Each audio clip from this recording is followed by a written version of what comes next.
Yes, I remembered steak and kidney pie was your favorite. And you all complained about my mother's cooking? At least she steered clear of the urinary tract. So, did you and Uncle Nigel have fun on the boat? What boat, darling? Fran said you hooked a really big fish. Oh, eat up. Maxwell, your children are charming. Oh, dear, we forgot to buy them presents. Well, let me give you money. Oh, Nigel, that's not necessary. Are you sure? I have lots. I wouldn't miss it at all. Quite sure.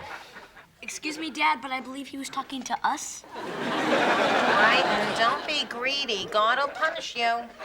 Good evening, everyone. See? Jocelyn, Nigel, I'd like you to meet my business partner, Miss C.C. Babcock. No, actually, I'm more like part of the family. Yes, we keep putting her out at night and she keeps finding her way back. So, have you two set a date? Oh, who's had time? I'm still exhausted from our month in Tahiti. Oh, you know, you really ought to set a date if you want to book a catering hall. And if you want an accordion, you're really going to have to move fast. Fran was a bridal consultant at Daddy's Parisian Brides for Less. Maggie, please. Head bridal consultant. Say, why don't you two have the wedding right here? I could throw you an affair that's to die for. I kept my Rolodex.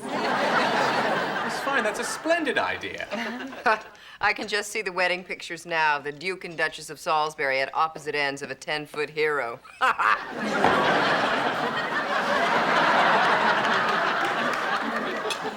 Darling, are we free this Sunday? No, we're golfing with the Worthingtons. Oh, pooh. I hate the Worthingtons. I don't much care for golf.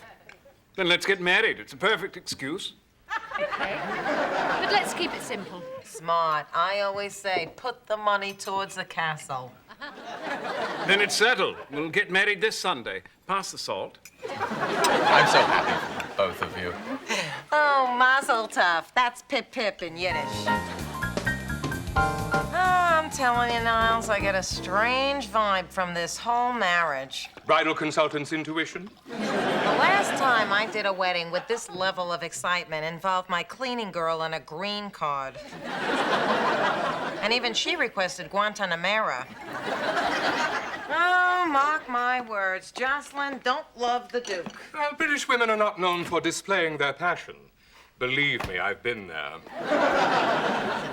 Niles, I'm telling you, be it Great Britain or Great Neck, women in love are all the same. When I was engaged to Danny, all right, pre-engaged, I knew his favorite song, his favorite food, his favorite back wax. I didn't miss a thing, except that little affair with Heather Biblow. Well, now you know his favorite hobby. Don't start with me, Niles. I'm telling you, when a woman is in love with a man, she should be swept off her feet. Oh, hello there. Oh, I took a bit of a spill. You can put me down now, Lester. I'm fine. No, miss. I insist on taking you up to your room. Oh, he spoils me so.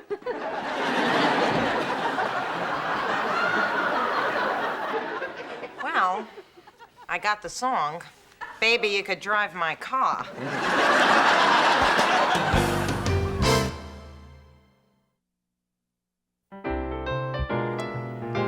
Mr. Sheffield.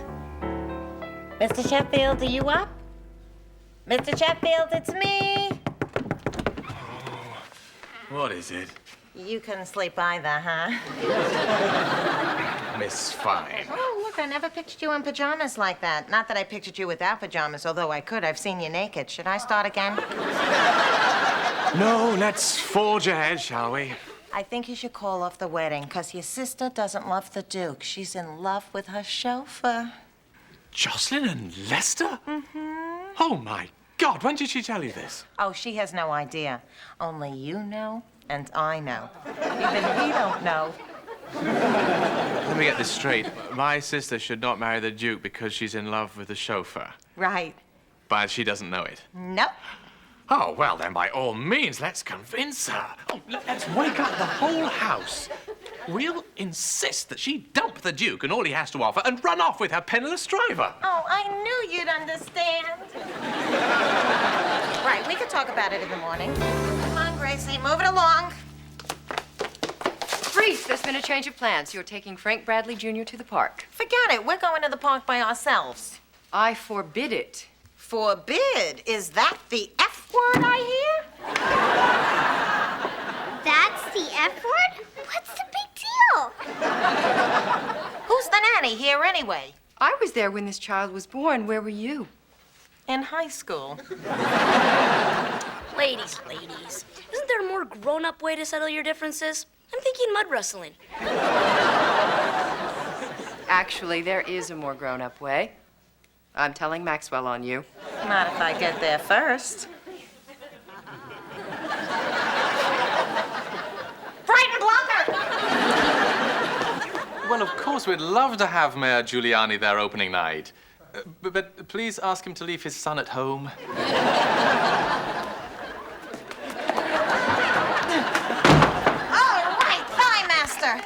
Mrs. Sheffield, would you please explain to Miss Babcock that I am in charge of the children? Well, of course you're in charge. And if Gracie doesn't want to play with a little boy, she doesn't have to. No, of course not. Miss Babcock, come in. It's Frank Bradley's son. On the other hand... What?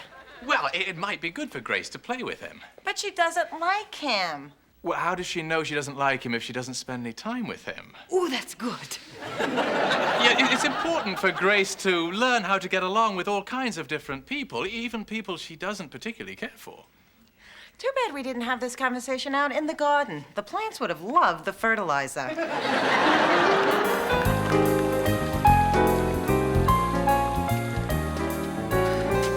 Come on, Frank, don't shoot at the birds. Pow, pow, pow! You call this a park? I find it dull. The scenery's totally lacking in imagination. Why did we have to bring him? Well, the more the merrier, except when you're talking about chins. My Aunt Miriam had more chins than the Chinese phone book. That joke sold. I heard it on the Flintstones, which, by the way, was a pale imitation of the Honeymooners. His father is a critic. It's hereditary. I'm bored. Give me some food to feed the squirrels. You don't need food. Just lie down and make believe you're dead. Why, does that kid have a mouth on him or what? Does he take after his father? Who knows? I met his father for 5 minutes and that was enough. Apparently. I didn't want him. Next thing I knew, he was on his way, and now I'm stuck with him. I'm just furious with Mr. Sheffield. The little boy's father? No, the little girl's father. The little boy's is Mr. Bradley. You call them both Mr.? Well, I don't really know either of them that well. What? Oh, you think that me and them are there? Oh, I'm the nanny. Hey, Frank, don't aim that at her. Good boy. You're very patient. Maybe I should get a nanny. Oh, you really should, with one baby and another one on the way? And 2 more at home. Oh, honey, you don't need a nanny. You need a hobby. Stop it! You're gonna make her bald! Hey, Frank, quit it. There's no hair club for dolls. Frank, did you hear me? Fran, you're pulling my hair! Frank, get off of her before I count to 3. 1, 2, 2 1/2, 2 3/4. 3! Oh, Frank! You hit me! I did not. Did so? I'm going to tell my father on you. Oh, I'm really shaking. What's he gonna do?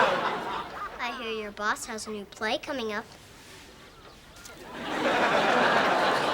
Who are you, Siskel and Ebert?